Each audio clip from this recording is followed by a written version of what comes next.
Jillian stumbles haphazardly through the ghost-white birch trees, their shadows casting prison bars across the leaf-strewn forest floor, with only beams of moonlight to pierce the veil of darkness.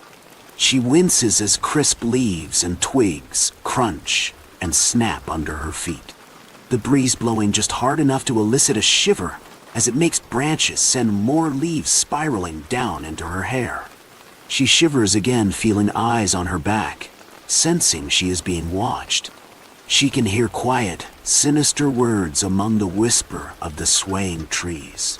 Freezing and standing perfectly still, still as a stone statue, she pauses. Dread builds up in her heart. Her stomach squeezes with knots. They're everywhere. They're watching her. They're coming for her. And for no discernible reason they hate her. "Jill, honey, would you like to hear a story?" Her mom slowly opened the door to find her 8-year-old playing tea party with her stuffed toys. Jumping up in excitement, Jillian abandoned the tea party on the floor to hop into bed. "Fables again?" she laughs, her daughter nodding and squeezing her favorite stuffed animal, a fluffy yellow cow named Moo, in anticipation. Jillian was a sweet little girl, with short curly black hair, like her Mia father, and pale skin and blue eyes like her mother. She adored fables and stories, especially ones with cute talking animals. She loved animals and wished for a pet, though their apartment complex wouldn't allow it. She liked to imagine herself as a princess from the stories that lived in a forest cottage and had little animals to play with. Every night her mother would read her a story and promise to read her another one the next, until one night, for the very first time, she didn't. Her mother, Annette Polkin, was a tired woman. Her straight dark brown hair had begun to streak gray, the only sign of age to an otherwise pale, youthful face. Being a single mother and working hard to support herself and her daughter had taken a toll. Because of this, she was always looking for a big break. So when she went into Jillian's room that night, instead of a story, she had great news. Annette's mother had finally decided it was time to go live out the rest of her years in a senior citizen center, leaving Annette and her daughter her small country home. Ecstatic to get out of the city and the dingy, overpriced apartment, they began packing right away.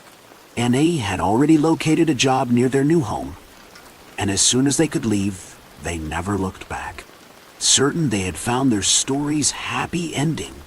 It is autumn, and Jillian watches as a colored curtain of leaves fly up as they drive on the twisting forest road.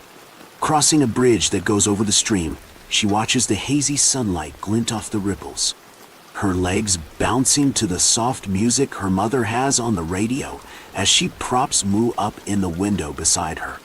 To Jillian, it felt as if the trip had taken several hours, but when they finally pulled up to their new home, she thought she would burst with joy. It was a 2-story house made of red brick with lots of windows. Jillian was immediately reminded of the eldest pig's house in the story of the 3 little pigs. It was surrounded by a dense forest of birch trees and had a large, crumbling stone fountain in the front that didn't work and was filled with soggy leaves. The forest looked like the ones from her stories, the kind that contains princess cottages, fairies, and happy critters. With the last bit of sunlight, her mother unloaded all their few possessions. Thankfully, Annette's mother had left her the old family furniture, so it didn't have to worry about that. While she worked on this, Jillian ran around the house, inspecting every nook and cranny. For the first night, she slept on the same bed with her mother, intimidated by the building much larger than the apartment she grew up in. In the morning, her mother had to go to work for her first day. Jillian was used to being by herself when her mom went to work. But her mother's rule had changed from, "Don't leave the house under any circumstances," to, "You may leave the house, but can't go far." Jillian really had to fight for that one, and gladly went exploring in the woods right off the bat, taking her favorite stuffed animal Moo with her, of course. It was the first time she had been in real woods and not just the city park, the sheer number of towering trees filling her with awe. Weak sunlight filters through the leaves as she laughs, climbing over logs and skipping over rocks, making sure to always keep the red brick house in sight. As she gets further, she begins to falter. Something didn't seem right, though she couldn't really pinpoint it. She continues on more cautiously before realizing what it was. It is too quiet, too still. Maybe it is because she was used to the noisy, flashy city. But something felt very wrong. There are no whistling birds or chattering squirrels like she had expected. Not a single sign of wildlife. She reasoned it's because her plane had scared any of them off, but she couldn't shake the ominous feeling. She quickly ran back to the house and waited for her mom, deciding she wouldn't tell her for fear of being silly, and that her mom would reason to not let her outside anymore. As the sun begins to set, lighting the sky pink and purple, she watches from an upper-story window as her mom pulls up. With a sigh of relief, she slides down the stairs to greet her, only realizing as she gets to the door that she doesn't have Moo. She had left him in the woods. The next day, Jillian planned a search mission. Popping on a backwards baseball hat and putting on her overalls, she grabs a magnifying glass to look for clues and a small satchel to carry it. Heading out the front door, she tries to follow the same path she took yesterday. Though she attempts to be much quieter, the woods stay just as silent in return, without a single bird call to interrupt it. Stepping over the same logs and rocks she did last time, she becomes very worried for Moo. Luckily for her, it didn't take very long to find him, or at least his head. She barely contains a gasp at the sight. The stuffed animal's head had been torn off its body and stuck on top of a sharp stick wedged in the ground, stuffing trailing around on the ground below it with no body in sight. She lightly brushes her fingers over its soft yellow fabric and with a sniffle tugs the head off the stick and places it in her bag. At the same moment, she hears laughter. Light, malicious laughter that comes from everywhere and nowhere. Racing back to the house, she stumbles over roots, eliciting only more muffled, evil giggling. The red house gets closer and closer, but as she breaks out into the open, she sees a fox sitting in the middle of the driveway, stopping her in her tracks. Picking up the nearest stick as a weapon, she waits for it to run off, feeling like she will explode with fear and tension. It only blinks at her, cocking its head.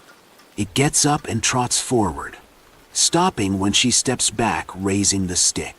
Flipping its ears back, it looks almost disappointed before turning and bounding gracefully into the underbrush. A minute later, she hears a vehicle as her mom comes around the bend in the road, parking and stepping out. "Hey, look who got home early.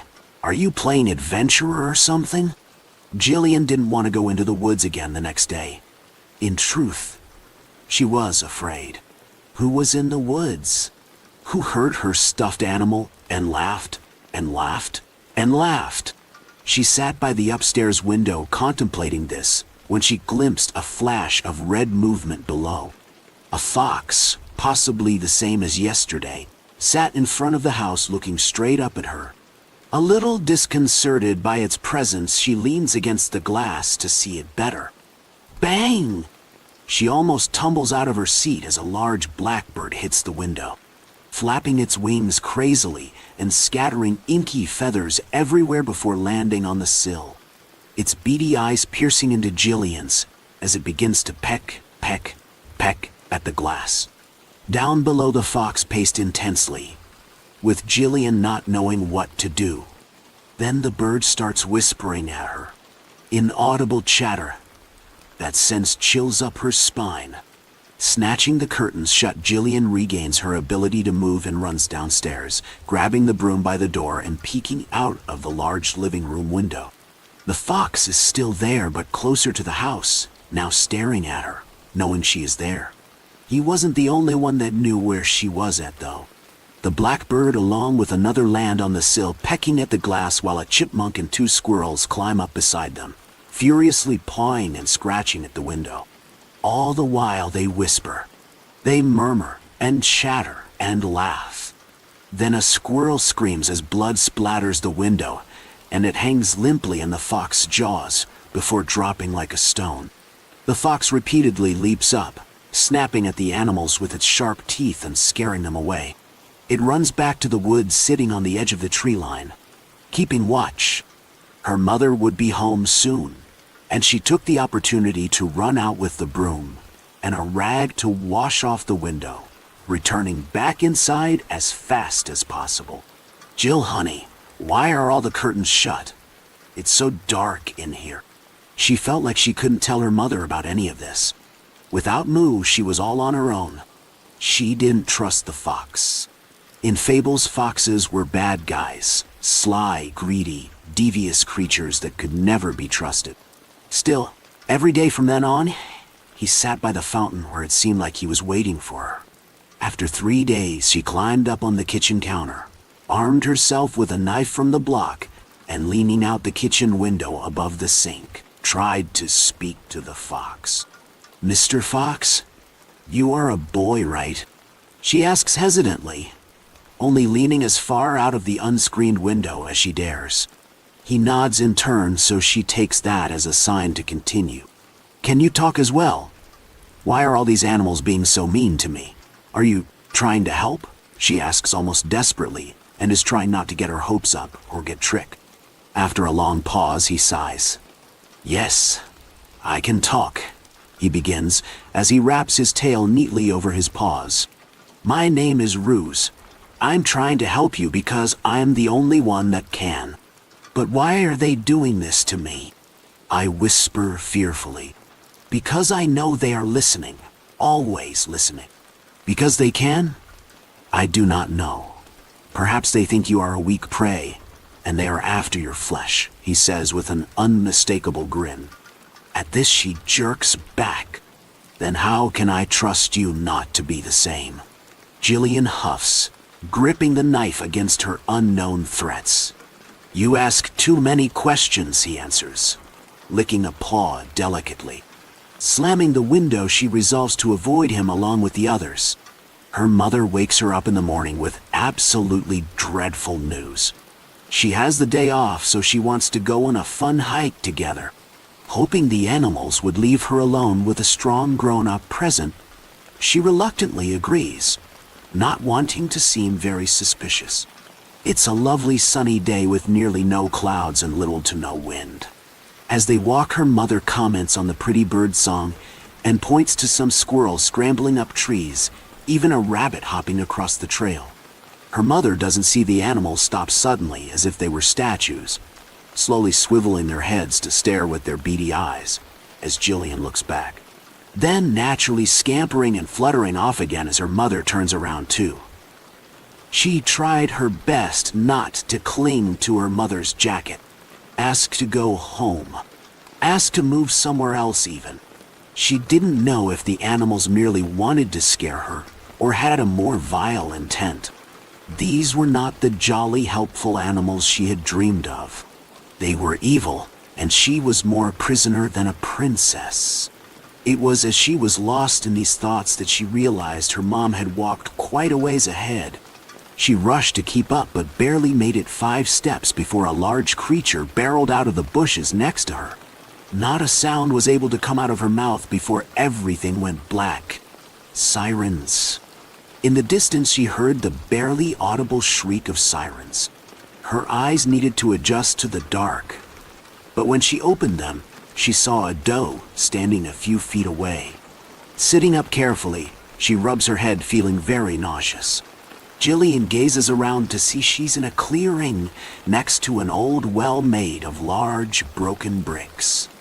Wobbly, she stands up, using the well wall to hold her steady. That's when she sees the well is full of bones. Animal or human was hard to tell. Unable to comprehend the sight, she backs away, clamping a hand over her mouth. The deer, alerted by the sound, stomps forward threateningly. Without a thought, Jillian picks up nearby bricks and branches, hurling them at her captor. Twisting around, she takes off into the dark woods by the light of the moon. She didn't think the deer had given chase, but she hurried all the same, tripping on a root in the process and hurting her ankle. The sirens had stopped, but she headed in the direction she had heard them.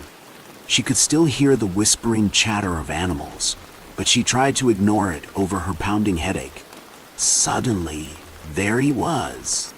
"Ruse, is that you?" Jillian whispers between panted breaths as she sees a fox sit, washed in moonlight, ahead of her in the middle of the trail. He nods and seemingly beckons with his tail to follow. Too tired and lost to question it, Jillian limps after, giving in to accepting his suspicious offer of help. Many minutes pass as she follows the white tail tip through dense undergrowth, brushing aside plants and spider webs. When they finally make it out onto the main trail, she knows they only have a little more to go, especially now that she can hear the sounds of multiple people calling her name, searching for her. She starts to smile because the nightmare is almost over, but that's when a badger crashes through the bushes up ahead. A vicious-looking thing with long claws and a big body. He's old, desperate and hungry. "We can take him, Jill," Rue says quickly as she snatches up a rock to throw. "Are you out of your mind?" Jillian whispers angrily. "We can run. I just want to go home." She breaks off, sniffling as tears begin leaking from her eyes. Turns out they don't have a choice as the badger charges forward in desperation, heading right for Jillian. Ruse rams into his side, sending him sprawling across the ground, kicking up dirt and leaves. He shakes, charging again only for Ruse to pounce on his back and bite savagely at his throat and face. They tumble in a heap and the fierce fight settles soon enough, leaving the old badger slumped but breathing. "Now, Jill, you need to kill him. Use that sharp stone you have there," he puffs with labored breathing. "But Ruse," she pleads, tears streaming down her face. "No, if you want the animals to leave you alone, if you want this to end, you'll do it," he growls ferociously. Scared, she crawls toward the badger, holding the jagged rock so tight she thought it would cut her palm.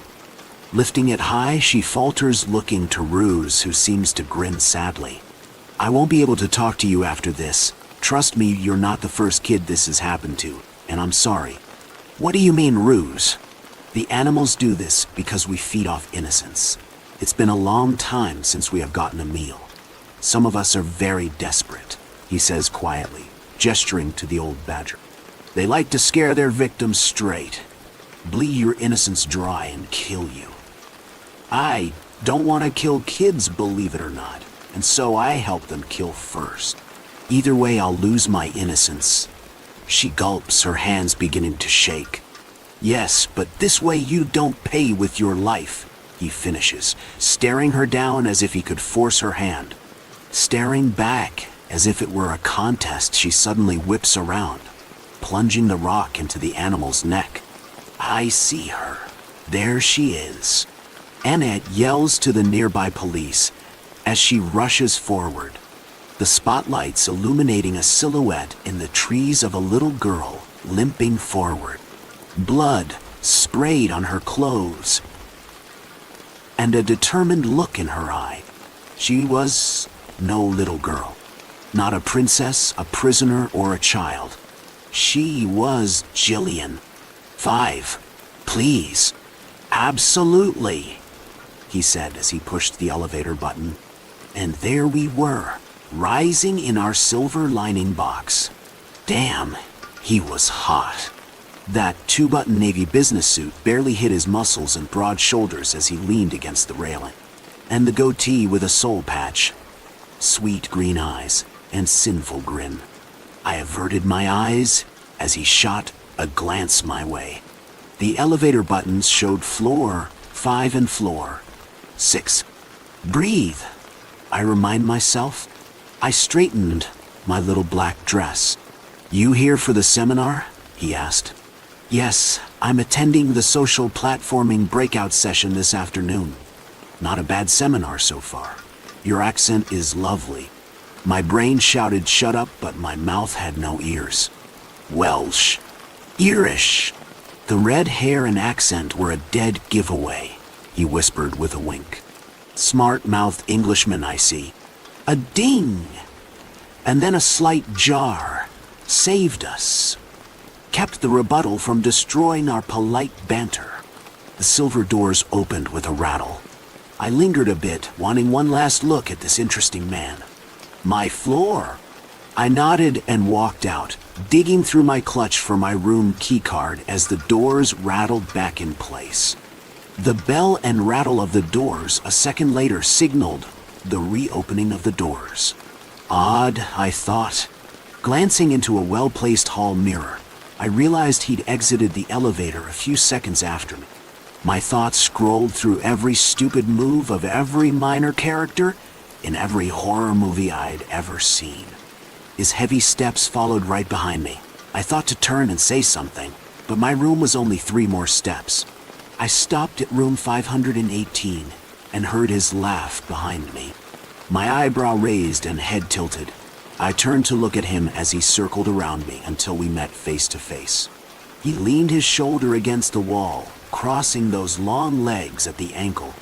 You must have bewitched me in the elevator. I got off a floor early, he grinned. Funny thing, my room is right above yours. I played with the silver pendant on my necklace and smiled, my eyes connecting with his brilliant green, although fibbing eyes. Jewish? He asked, nodding at my necklace. No. Ah, mysterious woman, I see.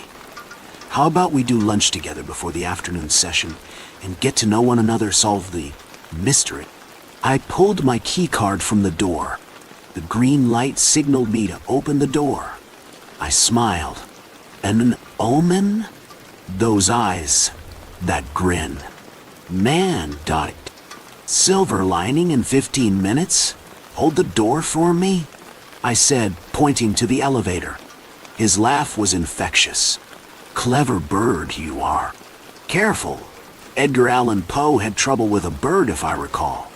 James Bollinger, marketing manager of Seco, he said, extending his hand. Raven Grogan, director of marketing at WC of Ireland. I said, shaking his hand, allowing my hand to linger. 15 minutes later, he appeared as the elevator doors opened and I stepped inside. The lobby button was lit like a lighthouse, essential as our cloud of tension transformed into an awkward fog. Show me your hand, I said.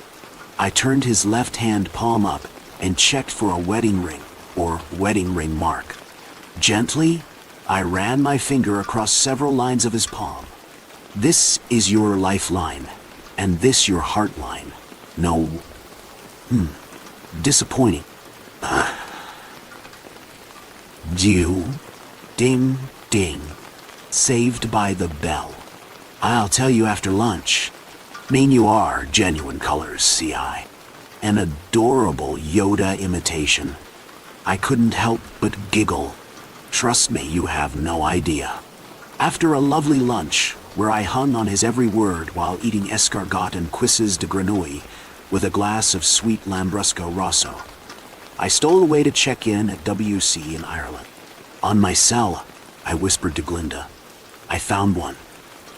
He's luscious. Bringing him in this evening. Be ready. You can release Gerald. Tell him it's over. He's free as a raven. Gotta fly.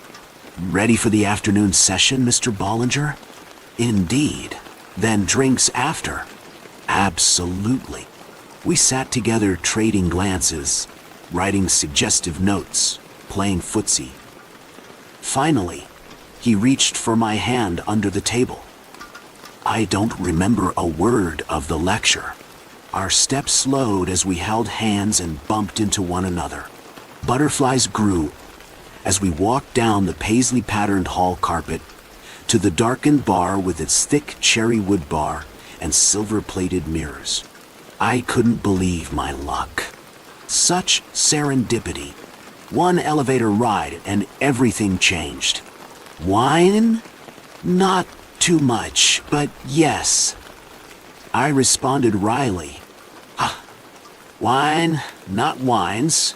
I can't imagine you ever having a cross word. You are like sunshine on a cloudy day. Say, what was that disappointment you saw in my palm? Oh yes, look. I showed him my palm and traced 3 lines that made an M or a W, depending on your perspective. If you have this mark, it means you have the fortune of magical powers. Your palm is so close, and with practice, you could gain your W. My W. I tapped my pendant 3 times, and his eyes blinked 3 times before turning hazy. Drink up. I'm going to tell you something, and it will change your life forever. His blank stare said it all. Tranced as planned. Listen, I whispered. You are my silver lining. Every cloud has a silver lining, and every silver lining has a cloud. I'm your witch. The witchcraft world I live in needs a few not-so-good men. You are mine. We will take my boon to WC in Ireland. At Witchcraft Inc. We will teach you all. I stood. He stood. He followed me to the elevator. 5, please. He pushed the 5 button, and we rose. As we rose to the 3rd floor, I called Glinda and asked her to gather our things from the hotel. Then, with a snap of my fingers, we were on my broom flying through the clouds. He held me tight, though the handcuffs helped with that. The moonlight was lovely, glinting off the silver cuffs. I love instant friends, don't you? Beware. Beware the creature's eye. She feeds from fear. Deep in your mind. The words carved into the cover of the disfigured leather journal. Remnants of arson gnawed on the edges of its half-burnt spine, and traces of murder stained the once freshly cut birch pages to the stench of rotting flesh. The inspector closely examined the warning on the cover under fading light of his candle. Too hard to be penetrated by quill. Yet the engraving lacked the precision of a blade. The madman had dug his own nails into the book, as if the warning was for himself. The inspector paced uneasily across his office, his thoughts overshadowed by the thundering storm raging outside and the demonic wails from the jail cell. The cries belonging to the once brilliant zoologist Dr. Howe, who now was held charged for the murder of his colleagues and the destruction of his own blown-up laboratory. The inspector had involved himself with the most horrific killers and arsonists on the streets of his crime-infested city. Yet, there was just something about this case that haunted him, as if his investigation was shadowed by a sinister omen. His grip held tightly on the journal found in the mad doctor's possession upon his arrest. If the doctor kept his sanity long enough to maintain his conducts as a scientist, he would have recorded all his findings and observations. And his journal would be the key to unraveling the mystery. The inspector considered himself a logical man. His logical mindset was a powerful and reliable tool he utilized to uncover his previous cases. Yet he could not explain why he shuddered at the thought of the dark secrets he would uncover on the doctor's findings. "Tea," his assistant offered, with an anxious gaze.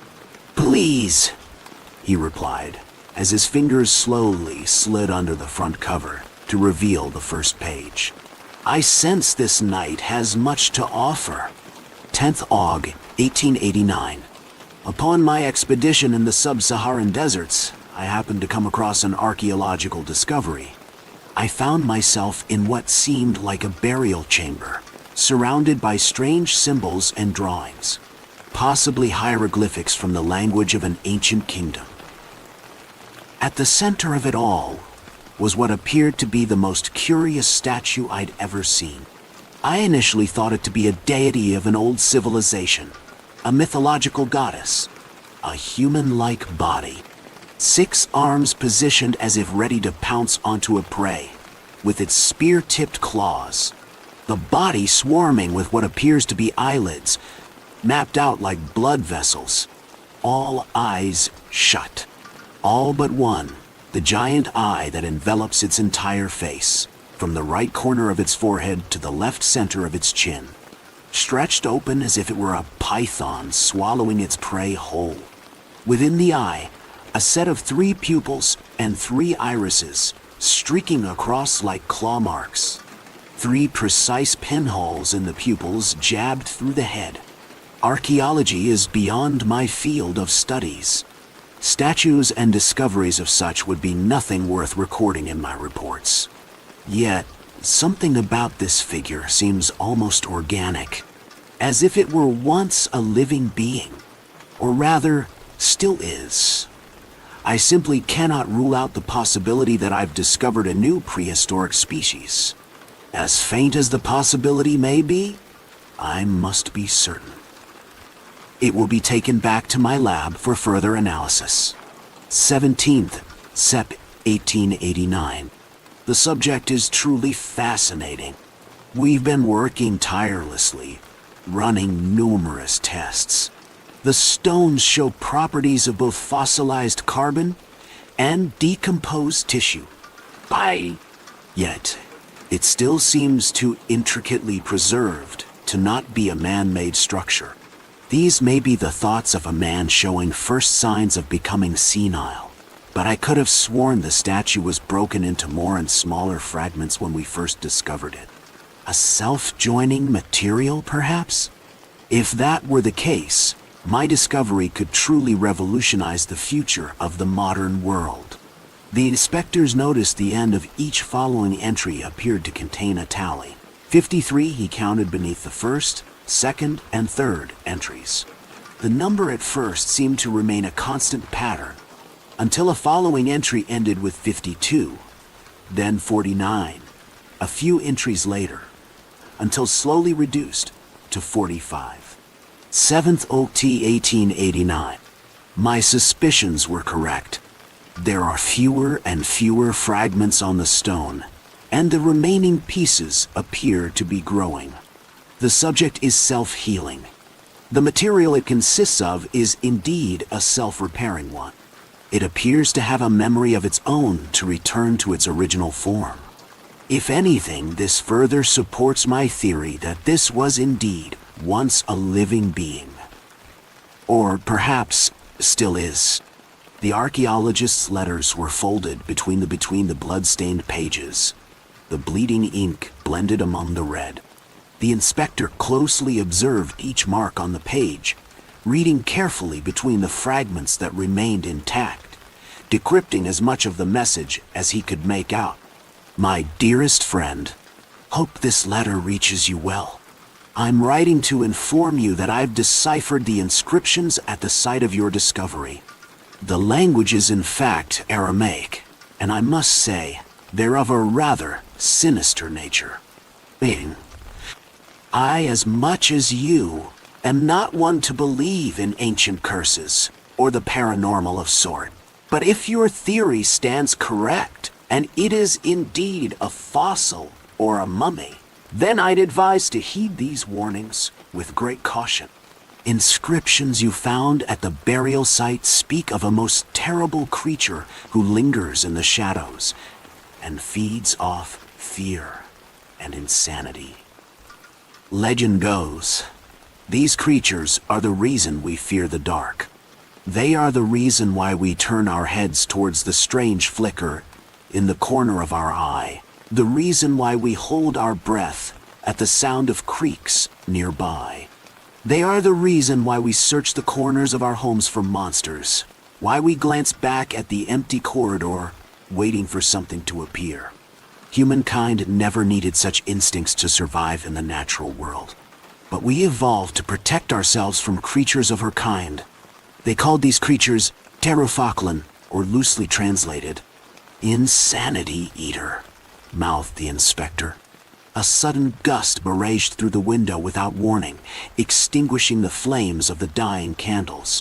The inspector shielded the notes with his body from the onslaught of rain pelleting, though, and heaved the lever shut. The storm outside raging stronger, as if cowering in fear at the words that left his mouth. If he believed them to be true, then this would mark the sign of a sinister omen. He continued through the journal under the fading traces of moonlight through the window. 10th OT 1889. I've identified the material, and my first guess was correct. The subject appears to be an exoskeleton of some sort. Perhaps I've spent too much time with the subject, or my friend's message has my mind playing tricks on me. But it's the most peculiar thing. If I stand close, my breath seems to echo back to me from within the subject.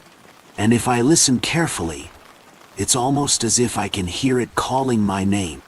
Inspector. He froze at the ghostly whisper in his office. He could sense it. It wasn't merely the murmur of the wind. Something had entered the room. He held his breath and slowly shifted his gaze onto the figure before him. Your tea, sir, made you a strong cuppa to plow through the night. You gave me quite a fright, he chuckled. Didn't hear you come in. Well, you left the door open, sir. Thought you'd be expecting me. He raised an eyebrow at his assistant, gesturing his confusion. He hadn't left his desk since he began reading. Thank you, he said firmly. Now I must continue without further disturbance, so please don't forget to close the door on your way this time. Didn't forget, sir. I know how hacked off you get about it. The inspector immediately dismissed the thought of an unearthly phenomenon at play. He couldn't let his assistant's carelessness compromise his logical mentality.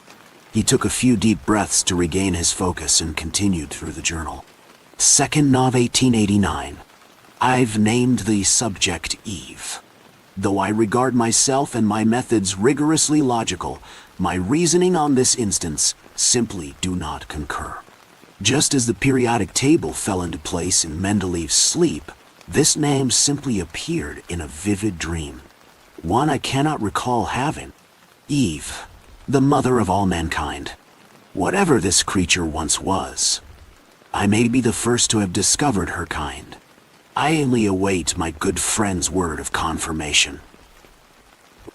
One thing I failed to notice before, it seems to have a second eye open on the lower back of her neck. I'm not sure how I missed it after many thorough inspections. I ridicule the thought, yet cannot help but wonder if somehow the subject's Ev's eye was in fact closed from the beginning, and had only just opened now. Silence. The unearthly cries from the jail cell came to a sudden halt. Had he grown tired of the screaming? No, Pew. Something felt wrong.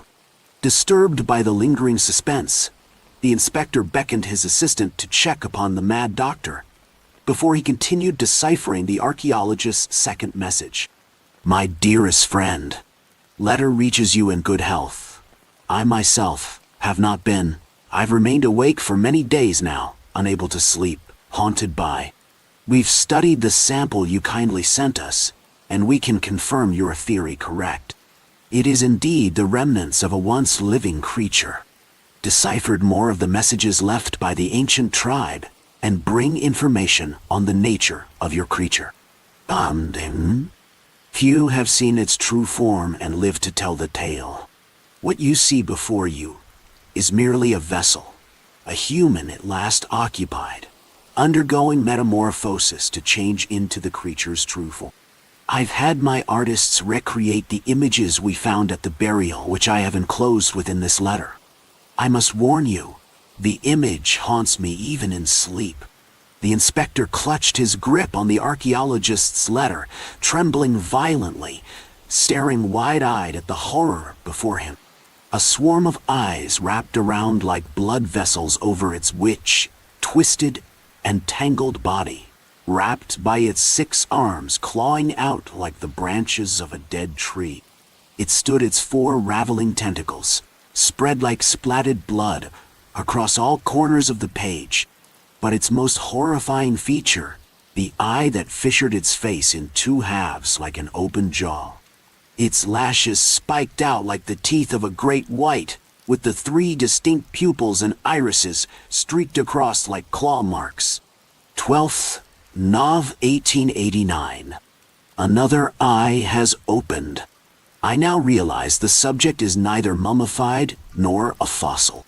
She's alive. His mug shattered on the ground as the inspector was thrown back, mortified by the horror of the next entry. She's in my dreams. She's in my dream. She's in my dream. She's in me. Dream Shessen. My dream Shessen Drea. Is Shessen. My dreams. Shessen my dreams. Dream she. Sin me dreams. Shessen my dreams. Shessen my dreams. Dream Shessen me dreams. Shessen my dreams. Shessen. My dreams. Shessen my dreams. Shessen my dreams. As in my dreams. Shessen. My dreams. Shessen my drea. Miss Shessen my dreams. The same words repeated page after page, forming lines, then spirals, then spiraled in the form of an eye. His frenzy then drew other strange symbols and shapes, as the letters all clumped over one another, each page reflecting his increasing insanity. As the ink ran dry, the doctor began to carve the letters into the book, until finally his frenzy ended on a double page, with words that rendered the inspector's blood cold. Miaohua. And she is beautiful. 21st Novi, 1889. I write this war. The entry was missing, torn off by the doctor in his frenzy. The inspector shuddered at twisted thoughts the madman must have recorded as he read the final entry on the doctor's journal. First deck, 1889. More of her eyes have opened. She is breaking from her slumber and will roam the shadows once more. I cannot allow anyone to disturb her as she recovers her true form. She tells me I am blessed to become her new vessel. She will awaken, and she will feast on mankind's insanity forevermore. He's dead, cried his assistant as she slammed open his office door, her face carrying petrified dread, her arms rigid, shaking in uncontrollable spasm. He ain't breathing, his heart ain't beating. I don't know what to do. Help him. The inspector reached for his lantern and keys and darted after his assistant. He stopped at the door of his office. He looked back at his desk, his vision focused on the hardback journal that lay ominously still, as if it were beckoning him. He grabbed the book and sprinted after assistant. Holding the lantern in his cowering grip, he fixed his eyes on the inert body of the doctor, waiting for him to make his move. But he continued to lie catatonic. "Call the paramedics," he commanded, as his assistant raced down the hallway. He watched as she was consumed by the darkness, her scurrying footsteps fading to silence. He was alone now. Eyes transfixed on the doctor, he cautiously turned the lock on the cell door, his hands as cold as the steel that held the madman within. Lest the doctor suddenly attacked, he left the door inched open, only wide enough to make his escape. For the inspector, however, it would be his gravest and final mistake. He gently turned the man on his back, slowly crouching down to shine the flickering, fading light on Doctor's face. Holding his gaze on the tined blue, dead expression on the face before him, he reached for the doctor's clenched fist to feel for his pulse. No pulse, only a note. The inspector reached into the doctor's fist for the crumpled ball of paper. He noticed the torn corner as he unfurled the note. The shape of the tear matched the missing entry in the notebook. The inspector held the missing pieces against each other, dreading the dark secrets he would unravel. I write this warning while able to hold the final fragments of my sanity. She has taken my mind hostage. She lives within the depths of my fear, my insanity, feeding. For now, she only exists as fragments in the minds of those who have gazed through her eyes. She cannot be allowed to recover to her true form.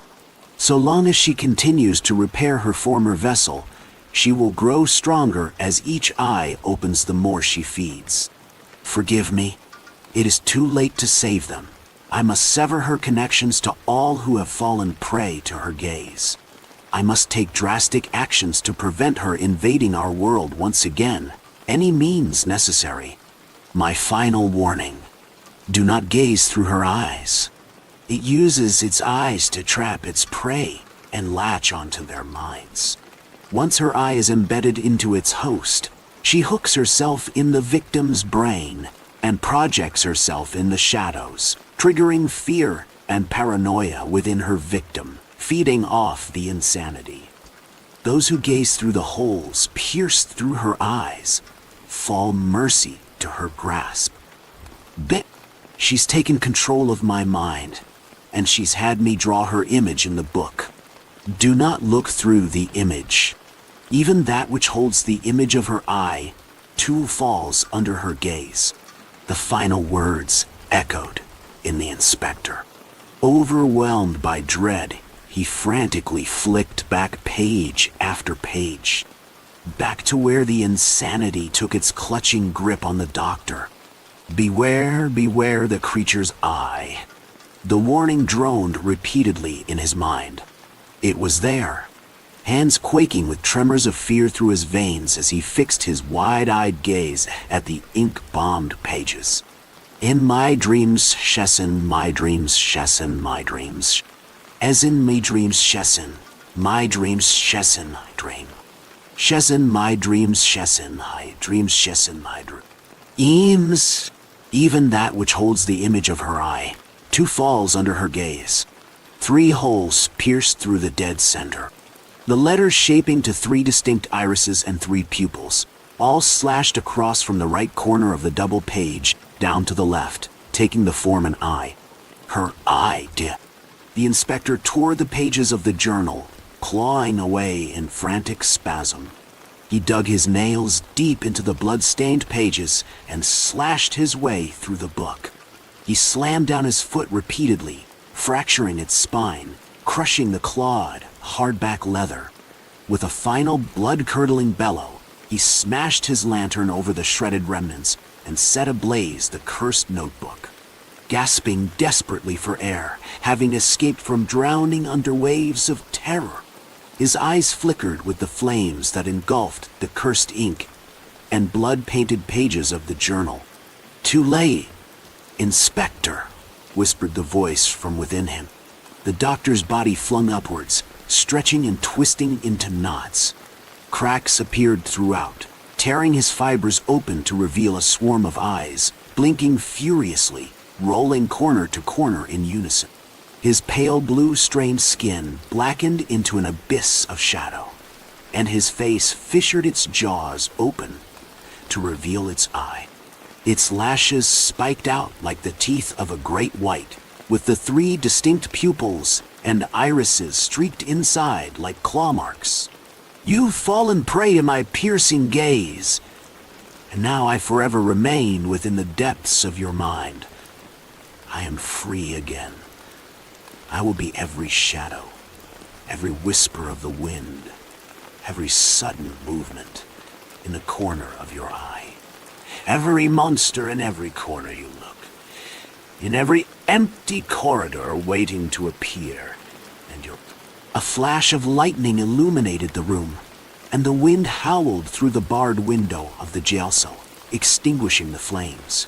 As the hungry darkness consumed the final flickering traces of light. April 17th, 2020, 5:0 AM Central Time, Day 48 of Pandemic, Journal, Entry 7. Subject, Facebook post, The Wood. Nearing 50 days of lockdown, and I now know things will never be the same. What worries me most is the shift in my attitude. My positive we can beat this mantra has disappeared. My prevailing mantras swing from the angry, those idiots, to the piercing loneliness of I will die alone.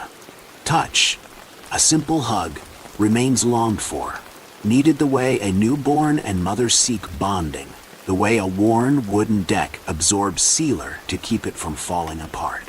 I wonder how much more the darkness which slaps me hourly with numbers and surrounds me in a pool of loneliness, shakes me with a fear of the unknown will weaken me and others.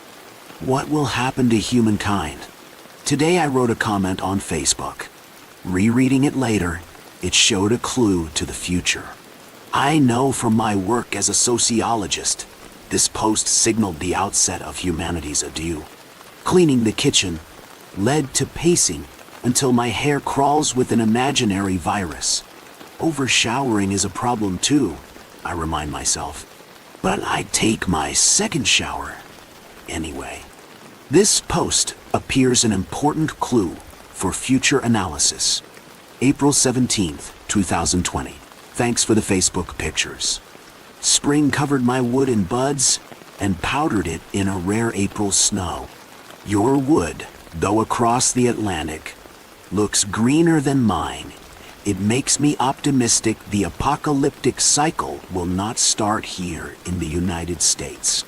We doubled our deaths in 1 week, and the cases tripled. I hope others understand this virus is like a car accident, but this accident causes 2 more accidents, and then each of those cause 2 more accidents, and those 2 cause 2 more, unceasing like a branch burgeoning other branches from limbs to twigs. Eventually the highway, then the county roads will become impassable. Our first death was only a month ago in our county. Today, in our town, we have 19 deaths, with 271 cases, up 40 from yesterday, each infecting 2 others. The larger cities first infected showed us how the numbers double daily. Across our country, we have 699,032 cases and 25,987 deaths. It won't be too long, yet the election seems more important than the solution. We are on the rise.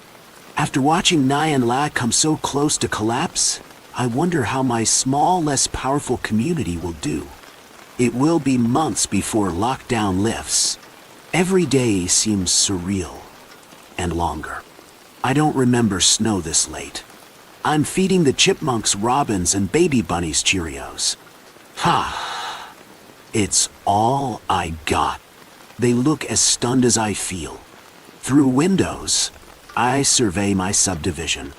I can't help but wonder who will die, who is sick, and if my cough is allergies. I know the odds are small, but amid this sparkling white, the black asphalt road becomes the arm of the plague weaving through, curving to catch her. Move on by, I whisper. The guilt pricks my heart. April 17th, 2020. Second entry, 1 p.m. Central Time. Asymptomatic became the demon. I needed human touch and connection. I wanted to heal others. But others were the problem, the disease. How could I trust the others? Those who believed this wasn't dangerous and a hoax were just as capable of killing me as those who tested and worked to solve this virus. Any human was dangerous. No matter how much I needed human connection, I must isolate myself. As the supply chain continues to weaken and scarcity and illness climb, I know from my training what would happen next. I must act. My radio flyer wagon bounced over the dirt path of the wood only a few blocks from my subdivision home. Garden tools, shovels, and supplies clanked and shifted as I tugged them off the path toward the hill. The plan in my head to dig into the side of the hill and create a hidden garden area rattled in my brain and bounced back and forth from insane to proactive sensibility. My gut ached, more out of fear than hunger. This would be the fallout place in case the world fell apart. If this government gets a handle on this virus, then I would have gotten exercise and a garden I could share to relieve some of my guilt. However, if, as I suspected, the government falls into bickering versus helping, I'd shelter myself here. There would be no electricity, but protection from the other people ranked higher in priority. All the clues were right there. This is how an apocalypse begins. We separate for the other. We blame the other. We forget to solve, and instead protect our own asses. With each shovel of earth removed from the hill, I knew I was creating an apocalyptic future. But my memory replayed the sight of empty toilet paper shelves in the once greatest country in the world, and I knew the fear of the unknown had taken control. My guilt ran deep, but still I shoveled, turning the out-of-season snow black with misplaced dirt. I subsided my guilt with the words, "This is what I must do. This is the smart move for me, for my family." I swallowed hard, shaking the dirt from me as my empty radio flyer, free of its now hidden tools, rolled onto clacking a repeating rhythm. Save yourself. Save yourself. Save yourself. The thumping repeated as the wheels rolled over the cracks in the sidewalk. I sat with my most perishable meal and watched the news to end the day. Sleep fell hard but restless. April 17th, 2021, 4 a.m. Central Time. Journal entry 543. Today I move into the hill. It's sturdy, and the weather will change in a few weeks, I hope. But after reopening the workforce before testing, the virus spread like wildfire. The economy faltered when the president refused to leave power after his defeat. Factions formed. The divisions exploded between the others. Tomorrow the military was doing testing. Testing now meant if you had a past of disagreeing with the new government, you were taken to a virus internment camp for your protection. I didn't know how long I could survive on my own in this new world, but I knew the others, whichever side they were on, would not allow me freedom. I would be better out of their reach. I gathered the last of my books, my matches. My seeds went into the wood, invisible to the world and the virus. My only regret was I didn't change mine sooner. As I entered the house, I noticed that something was wrong. There were no cries of "Manda, Manda," coming from my twin 2-year-old siblings as they rushed to greet me and hug my legs. No kiss from Mom to bat away as she took my backpack, saying, "Amanda, what happened today in school?" No random advice or tidbit from my 15-year-old sister Amelie ran out of our room and grabbed my hand to pull me in and show me something. She was a year older than me, but we felt like twins. No whir of the overhead fan. The foyer was completely empty. This never happened. The last time was 2 years ago, when Father got diagnosed with pancreatic cancer and was going to die. They had all rushed to the hospital, forgetting to tell me. It had been for no use, though. He had died anyway. Oh no! I thought, who is it now? Not Mom, right? Oh, not Mel, please. Oh God, please let it not be one of the twins. If something happens to Gianna or Greggy, I don't know what I'll do. I turned the corner into the living room slowly, bracing myself for what I might see. What I saw was not at all what I'd expected, but it was bad nonetheless. The green, as we called it, was gone. The green dot. The center of our lives. It used to sit proudly on the mantel, visible from everywhere in the house but the foyer. Daddy had carved it by hand. For 3 years he would sit by the fire after work, his hands nimbly molding the clay, shaping something. We never knew what it was. Never will, since he's gone. Our pride and life. Gone. What happened? Where is it? Who took it? When? Why? Why? Why? What will we do without it? The thoughts rushed through my head, making me dizzy. Somebody coughed, and I turned. There, sitting on the couch, were my family members. First, I was overjoyed that they were okay. Then, I remembered the green and saw the expressions on their faces. Oh, what happened next, though, was the most shocking of all. They stood up simultaneously and enveloped me in a hug. "Wow, what's going on?" I cried, pushing them all away. Amelie was the only one who responded. Nothing. Nothing, dear. Just close your eyes, just as we did. Give all of your prized possessions to the king. Surrender yourself to him, just as we did. You will attain true happiness. She droned flat. She never called me dear. What? Who's the king? Are you okay? Blink twice if you need my help. She wordlessly pointed at the corner, and I noticed something I hadn't seen before. A man, dressed all in black with a hat over his face, leaning on the wall. What? What was he doing here? How had he gotten in? Who was he? What? What? What was going on? Amelie smiled, briefly, as did the man. But his was different. Amelie's was a fleeting reminder of something normal. His was maniacal and murderous. And then my world turned black as he lifted his hat, revealing not a face anymore, but a black hole, swirling and gurgling. Hungry, my eyes started to blur, my body feeling limp.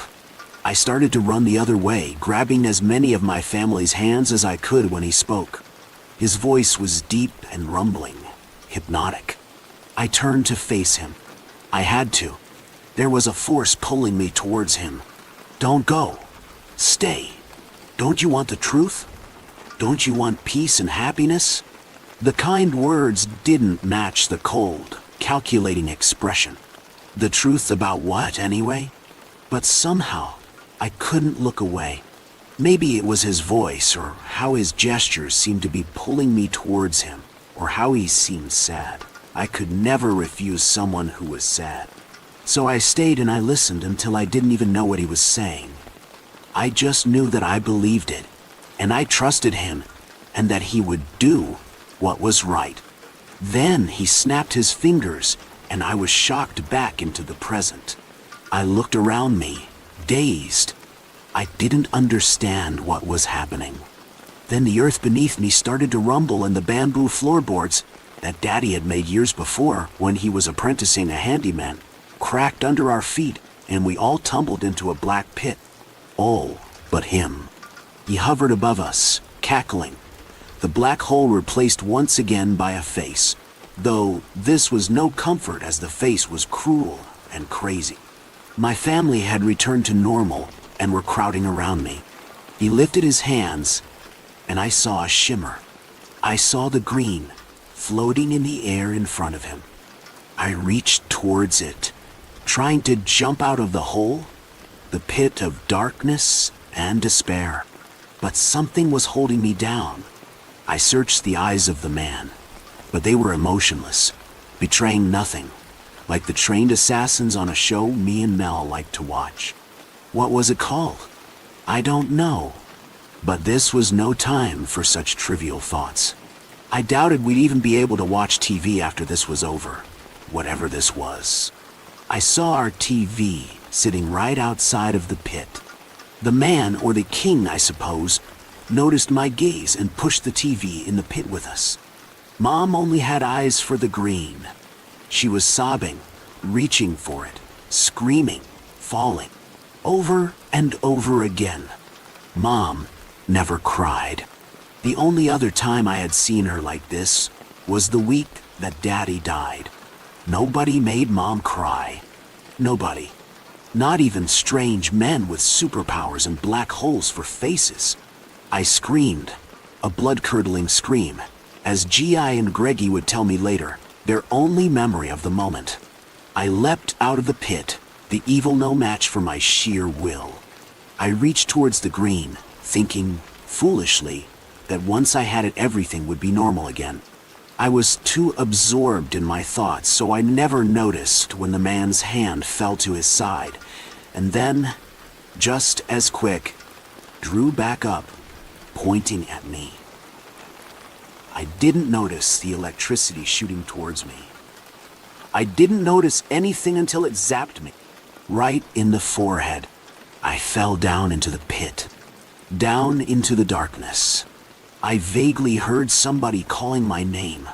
I vaguely noticed my head crashing into something. Cement? I vaguely felt somebody feeling my hand for a pulse. All that I could see was Daddy's face in front of me. Like an angel, I guess. His arms wrapping around me. But not in the kind and loving way they used to. But like he was trying to choke me. Like he was trying to kill me. I opened my eyes after what felt like hours, and everybody crowded around me worriedly, paying no attention to my queries of, "Where is he? Where is he?" Mom grabbed the twins. Mel and I huddled together for warmth. We were all unsure of what had happened, was happening, and would happen. All we knew was that we were together. And we always would be. The rain was coming down in sheets as I fumbled with the front door key. Most people would never think of putting a deadbolt lock on an old cabin in the middle of the woods. But my father was not like most people. Mitchell, my 10-year-old that didn't want to make the long drive, stood next to me, an irritated traveler. "Dad, I'm getting soaked," Mitchell said, dripping. "Just a sec, buddy," I blurted from a wet mouth. A moment later, presto, the door was open. A strike of lightning illuminated the living room briefly, and I was able to grab the kerosene lamp hanging on a nail near the front door. As I struck a match and lit it, I could see the wisdom of renting the place out periodically. Cobwebs were only marginally evident, and the layer of dust on the table, chairs, and wood stove was only slightly thicker than a wrestler's neck. I threw Mitchell the matchbook and motioned for him to light the lantern on the far wall. I took my trusty Zippo and lit the lantern on the near wall, next to the door leading to the only other room in the place, a bedroom, with the only other exit to the place, a back door. "What are we doing way out here, Dad?" Mitchell asked, with that lilt in his voice I wasn't fond of hearing. "We meeting somebody, Mitchell?" "Out here." "Who? Bigfoot?" "Look, Mitch, lose the attitude." "Dad, I'm wet. I'm cold. I'm probably going to miss my music lesson, and I'm allergic to dust. I'm sorry if I'm not a lot of fun to be around right now," Mitchell said, treading a thin line. "So, who are we here to see? And don't tell me one of your doctor friends. This isn't the Hyatt Regency. Somebody I haven't seen in a long time. Somebody I thought I'd never see again. Sounds like you don't want to see him too much now," he said, looking at me quizzically. "Let's just say where Bryson Ambile is concerned, it pays to be cautious." "Ambile? Is he a relative?" asked Mitchell. We had left the door ajar when we entered, and now it began to swing open. Bryson, my twin brother, stood in the doorway, clad in a black leather jacket and jeans, and strangely wearing an oversized pair of dark sunglasses on this most overcast of afternoons that was fast becoming dusk. "Yeah," he said in answer to Mitchell's question. "The kind of relative they don't talk about. How goes it, Harlan? Always liked a dramatic entrance, didn't you, Bryson? They're the best kind, bro," he said, as he closed the front door. It was then he noticed Mitchell. "Who's the munchkin? I told you to come alone." "Jesus, Dad, he looks just like you," Mitchell said, his anger fast turning into fascination. "Mitchell, this is your uncle, Bryson Ambile," I said, trying to sound positive. "Whoa, a twin? You never even said you had a brother." "I don't doubt that," said Bryson as he looked Mitchell up and down. "Mitchell, you named him after the old man. How typical." Bryson snorted as he began to light his cigarette. "Yes, and I'd appreciate it if you didn't smoke around him." "You smoke?" "Did. Keep a Zippo in my pocket as a reminder not to. I'd like to keep my fourth grader's lungs clean, if you don't mind." "Anything you say, Harlan," Bryson said, as he snapped the top closed on a black lighter with a skull and crossbones on it. although I didn't ask you to bring him. Since his mother died last year, where I go, he goes. How do you ever take a shower? Bryson responded. Besides, I thought he might like to meet his only living relative. If you can call this living, Bryson said under his breath, as he straddled one of the chairs next to the table. He began fiddling with the cigarette still in his mouth and noticed me watching him. Do you mind if I just let it dangle from my mouth? Pleased to meet you, Uncle Bryson, said Mitchell, offering his small right hand.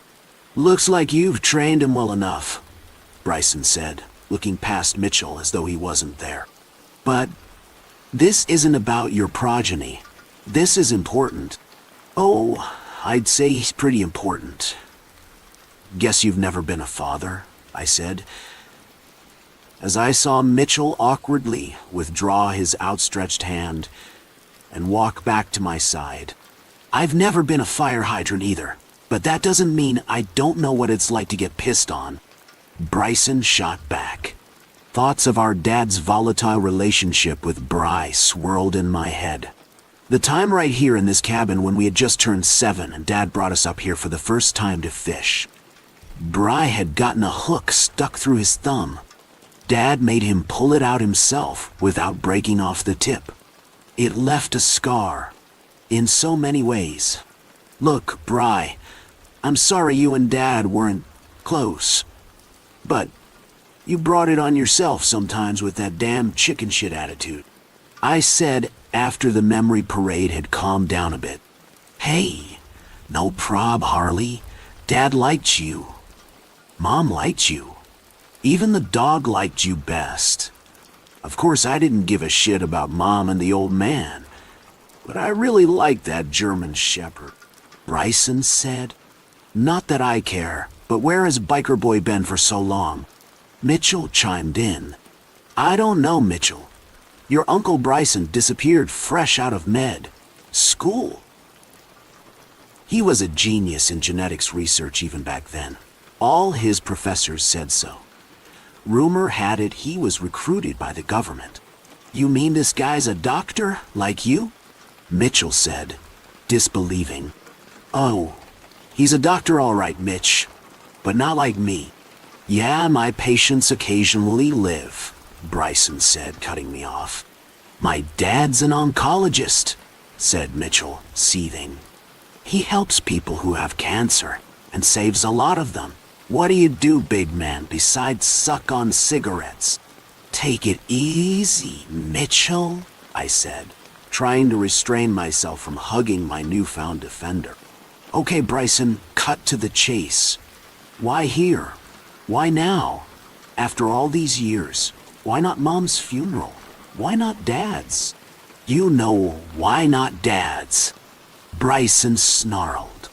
Okay, but even if you were still upset with them, Christ, I'm your brother. Why didn't you try to contact me before now? Then this afternoon, out of the blue, and you asked me to meet you way out here. What's the story? It's a long one. Mind if I smoke? Said Bryson. Yes, Mitchell and I barked in unison. Like father, like son, like asshole, Bry said, putting away his lighter. But enough about you, Mitchell retorted. Cool it, Mitch, I said, trying to calm him down. Why should I? I've never met this guy before in my life, and after 5 minutes with him, I'm hoping he stays away for the rest of my life. Mitchell said. He seems to have inherited the old man's charm too, Bryson said, smirking. It was like there had to be one bad son and one good one, and I was elected to be the bad one, the outsider, the screw-up. Well, after a while, Harley, you walk around with a tag like that, you begin to believe, man, and I thought I was feeling sorry for myself for making the trip out here. Mitchell piped up, still on attack mode. I take it the words discipline and respect aren't used often in your house. But I guess since Debbie bit the big one, it's been tough to keep the boy in line, eh? Bryson said. "Don't you ever talk about my mother," Mitchell said, glaring at Bryson. Bryson took a long look at Mitchell, who facially resembled Deborah, but in the eyes and hair color, he was us at that age. And Bry could see it. "You know, I can believe a lot of things about you, Bryson. I can believe you've been working underground for Uncle Sam all these years. I can believe you hated your family so much. You didn't even bother to tell them if you were alive or dead your entire adult life. But I can't really believe you contacted me after 13 years, had me drive out to meet you so far out in the woods, the coyote, just to open up." I said, wanting to get to the bottom of this. "No, not old wounds. Send the boy away, and I'll explain it to you." "And where is he supposed to send me?" "Summer camp?" Mitchell said, reminding me of his uncle more and more. "Mitchell, go wait in the car," I said. "But Dad, Mitchell motioned for me to lean down next to him. "Dad, he's a space case. I don't think I should leave you alone with him," he whispered. My mind went to the small caliber handgun I had tucked away in an ankle holster, a bit of insurance against my own brother's warped nature. "I'll be okay, just wait in the car so we can get this over and done with," I whispered back. "Okay, but be careful," he whispered to me. "At least there's a heater in there," Mitchell said loudly, as though now wanting to go to the car. Bryson must have noticed the sarcastic similarities between he and my son as well, because though I couldn't see his eyes behind those mirrored lenses, he followed Mitchell's movements all the way out the door. He opened his mouth as though he wanted to say something to Mitchell, but as the door closed, he simply turned away and crushed the cigarette he had just taken from his mouth, then checked his watch. "Okay, we're alone. What kind of trouble are you in?" I said. "Is that the only reason you think I'd call? Am I wrong?" "No, not at all. You always were the one to bail me out. Since before we were Mitchell's age," he said, then looked at his scarred thumb. "It hurts, Daddy. It really hurts," he said in a faraway voice. Then he looked at me. "You always tried to help, at least. Always managed to keep your coattails clean, though. Only this time, I got us both in trouble." "What do you mean, Bry?" "Shadow Lake, Kentucky. A genetics research facility there. That's where I've been the last 10 years. Experimenting with a gene splicing technique for military application. Trying to create the ultimate soldier," Bryson said soberly. "You mean genetically crossing animals?" "No, bro. Humans. Government-sanctioned mutations. You see, no matter how intelligent an animal is, it needs the human element to be an effective assassin." I listened as Bryson laid his cards out on the table. The history of the Shadow Lake Project, as it had come to be called, how they first experimented with terminally ill prisoners in exchange for posthumous payments to their families on the outside. But no matter how they altered them, how strong, how fast, how deadly they made them, they would all eventually succumb to the disease that was killing them. But I wasn't ready for what he said next. "That's when my superiors got greedy. You see, in order for the experiment to keep its funding, they had to have some evidence of the long-term effect of the mutation. So, they started using healthy lifers, or death row inmates.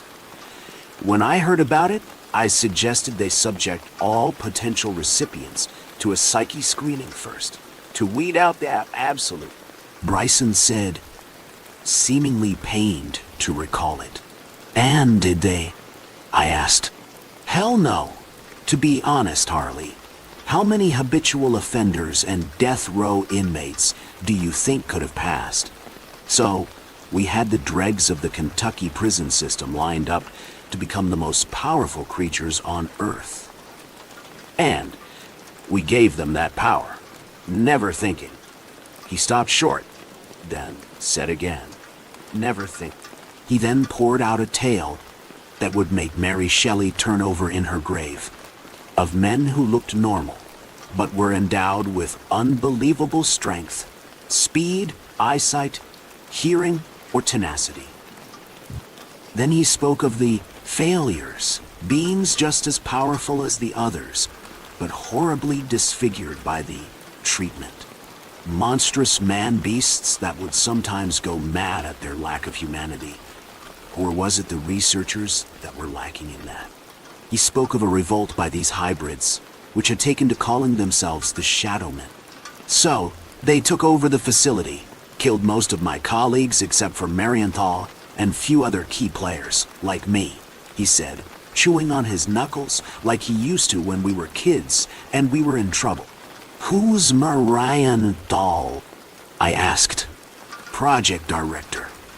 They keep him alive to keep reporting in to our liaison. They took over 2 months ago, and the powers that be haven't got a clue that anything's wrong up there. I saw a chance to escape last week, and I took it. Been on the run ever since, dodging them and trying to find them. Why? And if they're as deadly as you say they are, how did you manage to get out of there without a scratch? I asked. Just lucky, I guess, he said, as he took off his sunglasses to reveal a gnarled left eye. From the condition of the wound, I'd say it was about a week old. Let me take a look at that. Damn it, Harlan. Don't you get it? He said, cutting me off and not allowing me to examine what was left of his eye. We instilled in every hybrid a tracking sense. They track by genetic code. It was supposed to keep them from eliminating the wrong target in the field, but it never worked right. They always had problems with similar genetic codes, like those found in close family. Or he stopped short and looked at me. Twins! I finished for him. Is that how I'm involved in this sick nightmare, Bry? There are shadowmen all over the country now. Some that can blend in, some that can't. They're targeting me now that I've escaped. Figured I at least owed you a warning, bro, Bryson said. I looked into his gray-blue eyes, just like mine, just like Mitchell's. And I knew, as insane as it sounded, what he had just recounted to me was the truth. All except this last part. This altruistic trek across the country to warn me wasn't in his nature 13 years ago.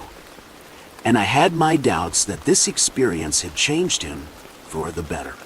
I watched him as he moved across the room to the door leading to the bedroom and leaned against the wall in his usual cocksure manner that I remembered all too well from our days growing up. Nerves had given way to something else. But what? This is bullshit, Bryson. You wouldn't cross the street to give me a warning, much less cross the country. You say the Shadowmen are all over different parts of the country, but the odds of them looking for you and finding me were remote. That is unless they were after you and you led them right to me. So what are you really doing here, Bryson? I said, already knowing the answer. Surviving, bro. Surviving, he said, checking his watch again, as though he had someplace else to be. And for what it's worth, I'm sorry. I wanted to kill him, but I needed answers first. How close were they to him now? Did they have any weaknesses? Could local authorities be of any help? If they could be made to believe this story. Then the lightning flashed outside, and I remembered the son I had waiting in the car. The son I had done my best to ignore at the time of his greatest pain, when he lost his mother. The son who at that moment walked in through the door. Mitchell! I cried as I saw his wavering, bloody body stagger towards me. Dad, he said weakly, as he dropped like a stone in the middle of the floor, beginning to shake involuntarily. It hurts, Dad. It really hurts. His clothes were slashed, like he'd been attacked by a tiger. He was bleeding from his ears, nose, and mouth. I knew he had severe cranial trauma, and, as he began to convulse, and those gray-blue eyes rolled backwards, one thought filled my mind, all-encompassing and all-consuming. Bryson, I screamed, not knowing that he had already slipped out the back door and away from the danger. My brother was gone, just like my son, as I watched his blue-gray eyes roll back and he breathed one last time. I looked up to see the silhouette of a misshapen creature as it stood in the doorway, my boy's blood still dripping from its teeth. "Good evening, Dr. Ambile," it said in a deep, guttural voice. I drew my gun and fired before it could lunge. Every bullet in every chamber found its mark, felling the creature. Thus began my pursuit, fueled by my hatred. The Shadowman wouldn't kill Bryson. I would. My best friend is a ghost. We met when I moved into her family's old estate a couple seasons ago. My mother, Pamela Worth, and her sister, Patricia Aberforth, recently married out of the Worth family name, are house flippers. They take old estates from families, make them look modern, and then resell them for a fortune. Vivica told me she doesn't mind. I asked her, since I know from some stories that ghosts dislike when people mess with their resting places. It wasn't until today that I was fully informed that the house is not, in fact, Vivica's final resting place. Vivica is my best friend. Vivica Hudnall is her full name. The Hudnalls were your average ancient lordships. Her father was very important to some generals in Austria or such. I don't really remember which country they served. When I was doing research on Vivica, she wasn't mentioned a whole lot. She claims it's because she went away to boarding school. I know she definitely didn't live past 19. She can't remember how old she was when she died, but the way her spirit looks is frighteningly young. From a family photo I found, she had long dark hair all done up, rosy cheeks, and kind, dark brown eyes. The only difference now is that her hair floats down around her now, and the rest of her living features no longer exist. My name is Primula Worth. I'm 17 in July. I have the fiery red hair of the Scots, thanks to the family tradition of being Scottish, lots of freckles from being out in the sun, and the brightest blue eyes you've ever seen. I have the weirdest name in my grade, but I'm not bothered by it. My name and Vivicas is partially why we get on so well. I should tell you about the Hudnall final resting place. Her entire family is buried in a large mausoleum not too far from the main house. I can ride my bike to it. I've never been in it, but Vivica told me that her family is there. Or at least, what bits they could find of them after whichever war they fought in. What Vivica didn't tell me is that her remains need to be in the mausoleum.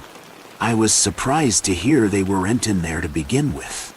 It all happened like this. She had a hard time finding me today. I told her to meet me in the parlor, and I waited for her for a while before I went looking for her. Eventually, I found her in the dining room, examining her old family crest carved into the mantel of a drafty fireplace. "Viv," I said, to meet me in the parlor. I scolded. Vivica obviously had something on her mind. It was troubling, the feelings her aura was giving me. In addition, her clothes as a ghost looked a little more torn, and her face seemed to go decrepit. She could barely talk, as most of her mouth had started to go missing. I need to tell you something," she said, gliding towards me and, as best as ghosts can do, taking my warm hands in her frosty ones. "I am fading. My centenary of death is approaching. I fear." Her voice caught. I held my breath, starting to feel some sorrow well up in my chest. "I fear I may not continue in this realm if I am not returned to my family's mausoleum." I gulped. "Wait, Vivica, you're not there." Her head shimmered for a moment, an indication that she had tried to shake it. "It's an answer I often take for no." "Well then, where are you? And how can you continue to haunt the house if you're not on the estate?" "I am on the estate, that much is correct. But I have stayed in the house for so long, I've forgotten where my bones lie," she cried. It was a mixture between the sound of sobbing and a rising of the wind. "Vivika, tell me what to do. I don't want you to leave," I said, getting misty-eyed. I couldn't afford to lose my best friend like this. "Perhaps," Vivika said, her sobs quieting and her voice dropping to a whisper, like a breeze whistling through the trees. "Perhaps if you can find my bones and bring them to the mausoleum, I may remain as I am, your friend and an eternal spirit. Perhaps. Do you have any idea where your bones might be? Any guesses?" I asked. Vivika stared somewhere behind me, lost in thought. I remembered darkness and dust, the smell of damp. A thin shawl draped over me as my eyes stopped working. The last thing I remember seeing was the trees above me and the sound of trickling water farther away. I gulped at Vivika's description. I wasn't prepared to bring it up, but her death sounded less than natural to me. However, I didn't want to upset her further by trying to bring up memories of her past life. What was important now was to find the bones, or whatever else was left of Vivika, and find a way to get into the mausoleum without my mother knowing. Shakily, I nodded my head at Vivika. "I'll do this for you, Viv," I said gravely. "I'll do my best. Thank you, my friend." She wept silently. "A friend like you is worth more than 2 lifetimes on this earth." "Right, well. So it sounds like my search starts in the woods then," I said, mostly to myself. There was a patch of woodlands on the estate, and where the estate ended was fenced off. It shouldn't be too difficult then, considering she said her body was still on the estate. I would need a shovel, my large boots, and a bag to carry the bones in if I found them. I bid a hurried goodbye to Vivika as she started moaning a song to her bones, trying to call them back to her. I retrieved a large duffel bag from my room and my boots. I didn't know how many bones I was trying to find, so I felt a duffel bag was a good choice.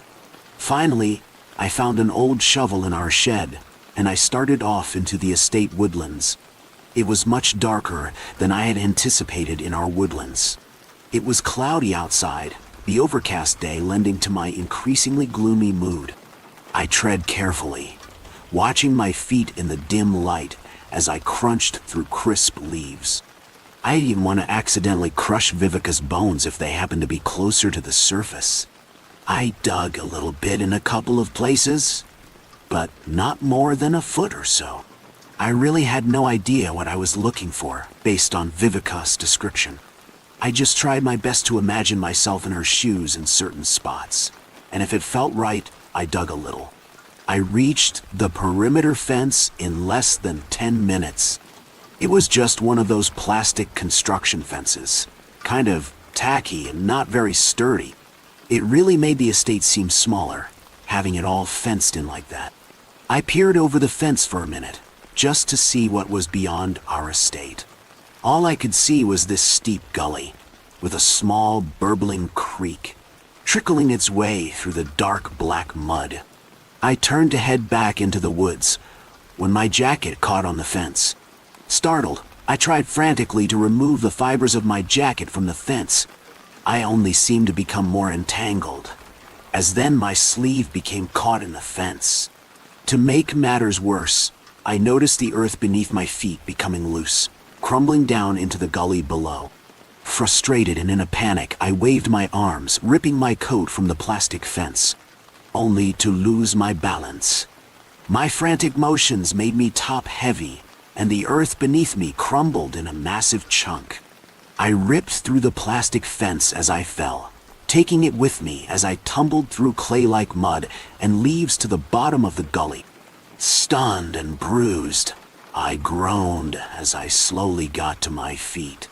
Thankfully, there weren't any large rocks. As I stood up, I found a cut on my knee from clutching the shovel to myself as I fell. It stung terribly, and I hadn't thought about packing any first aid. It would have to wait until I got back to the house. I tore the piece of plastic construction fencing off of me with a vengeance. Then, I took in my surroundings, trying to figure out the best way to get back to the estate.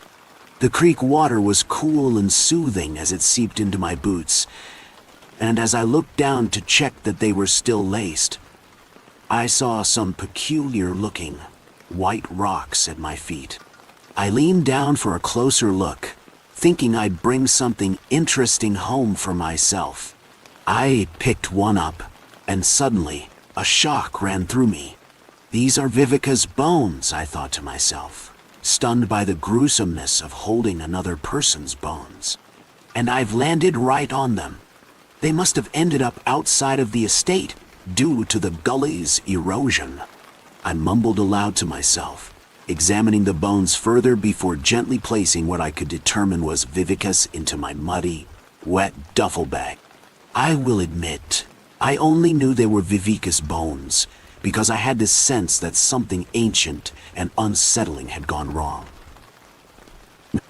It's the type of aura Vivica's ghost exudes constantly, and what repels so many people from acknowledging her presence. I've learned to be comfortable with it, however. I am grateful I never found a skull, or I think I would have lost it. Maybe just backed out then and there. In the end, I had landed on roughly 7 to 10 larger bones. I stopped searching for Vivica's other remains when I felt the aura of disturbance lift, and I was once again left lonely in the all-too-eerie backwoods of the Hudnall estate. Glad to be done with the bone-finding part of my mission, I now turned to the hopefully more comfortable bone-returning part. I zipped up my duffel bag and, with determination, used my shovel to hoist myself up over the side of the drop and back into the boundaries of the estate. I then hurriedly left the woods, not wanting to linger there any longer. I didn't want to dwell on Vivica's death, partially because I was becoming more spooked the more I surmised about Vivica's past and how she came to haunt me. I hate to admit it, but the entire woods felt foreboding as I carried her bones away from her initial resting place. I returned the shovel to our shed, found my bike, and rode hurriedly to the mausoleum.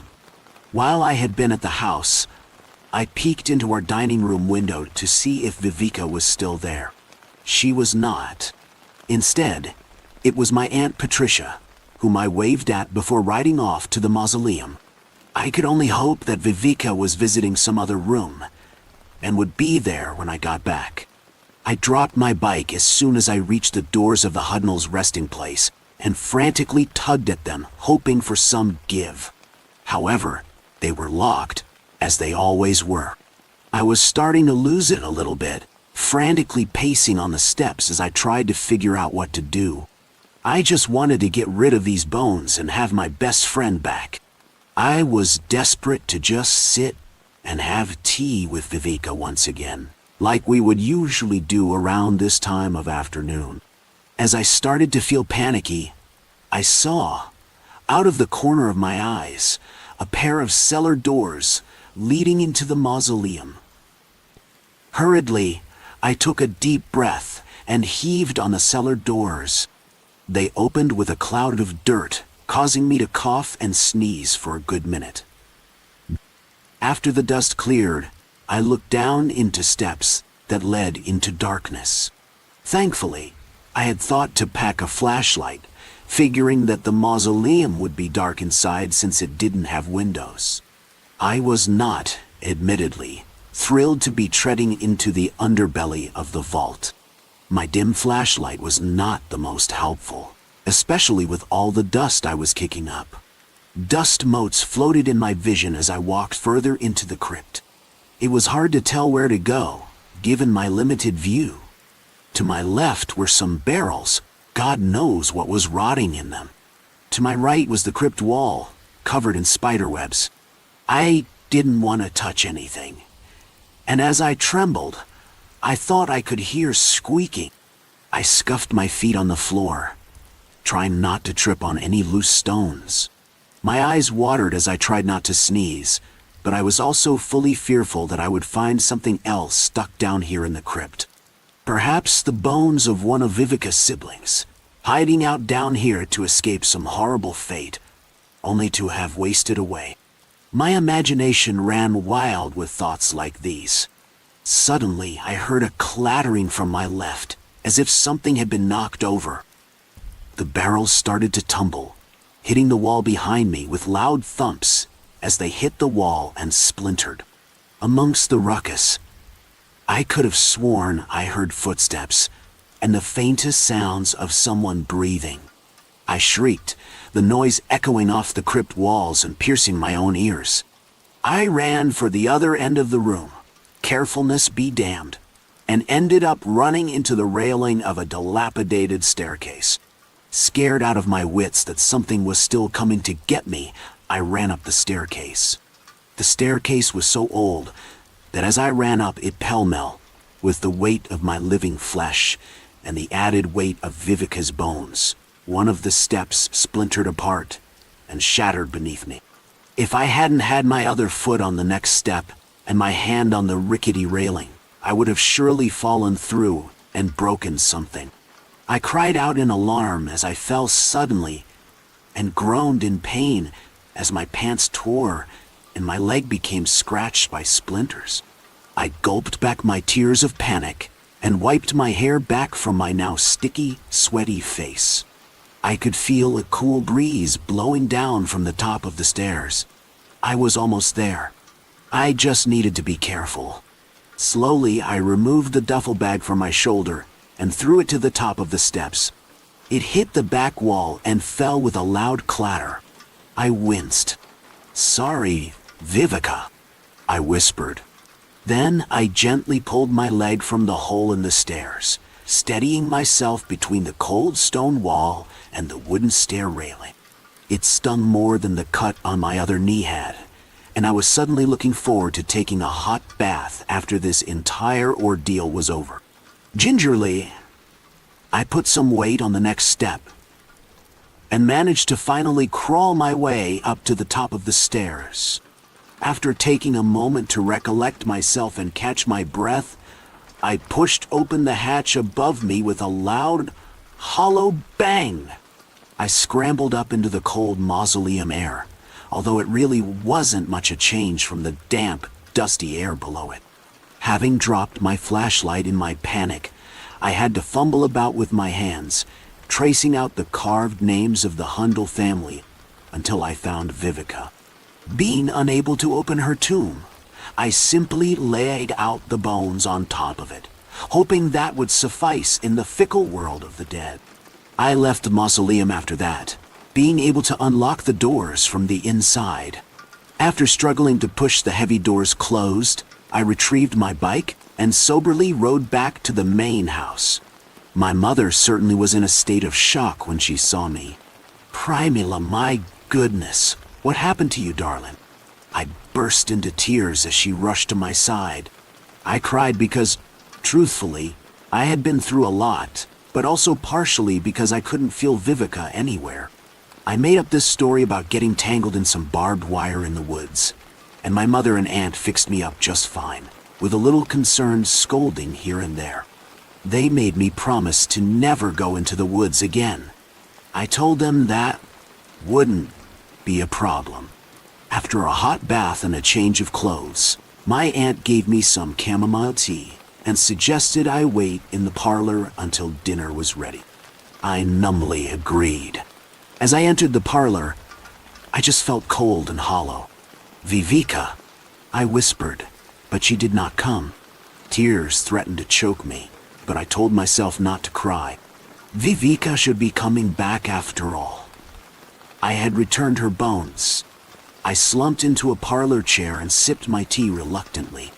As my shock from my ordeal began to wear off, I turned on the lamp next to me and called out to the room. "It's all right, Vivica. I'm here. If I don't see you, I'll come back and check before bed." I grabbed my book and tried to read, looking up every so often for a sign of my best friend floating across from me, even though I was deeply uncertain that I would ever see her again.